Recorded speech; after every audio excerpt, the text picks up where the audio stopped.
ചുരുക്കം പറഞ്ഞാൽ സുരാജ് വെഞ്ഞാറമ്മൂടും ആസിഫ് അലിയും നായകനായിട്ടുള്ള ഏറ്റവും പുതിയ സിനിമ അഡിയോസ് അമിഗോ.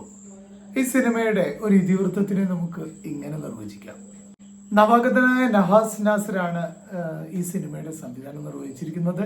ഇദ്ദേഹം നവാഗതനാണെങ്കിലും ഇദ്ദേഹത്തിന്റെ പിന്നണിയിൽ ആഷിഖ് ഉസ്മാൻ, അതുപോലെ സെൻട്രൽ പിക്ചേഴ്സ്, അങ്ങനെ ഒരു വൻ താരനിര തന്നെയുണ്ട്. മ്യൂസിക്കില് ഗോപി സുന്ദർ, ജെയ്ക്സ് ബിജോയ്, അങ്ങനെ വമ്പൻ പട എല്ലാ മേഖലയും കൈകാര്യം ചെയ്തിട്ടുണ്ട്.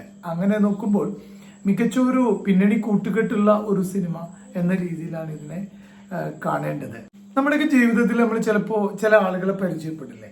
അങ്ങനെ പരിചയപ്പെട്ടാൽ ഒരു സന്ദർഭത്തിൽ നമ്മൾ പരിചയപ്പെടും. അതിനുശേഷം ചിലപ്പോൾ നമ്മൾ അവരുമായിട്ട് കൂടുതൽ അടുത്ത് പെരുമാറും, ചിലപ്പോൾ അവരുടെ വീട്ടിൽ പോയി നിൽക്കും, അങ്ങനെയൊക്കെ സംഭവിക്കാറുണ്ട്.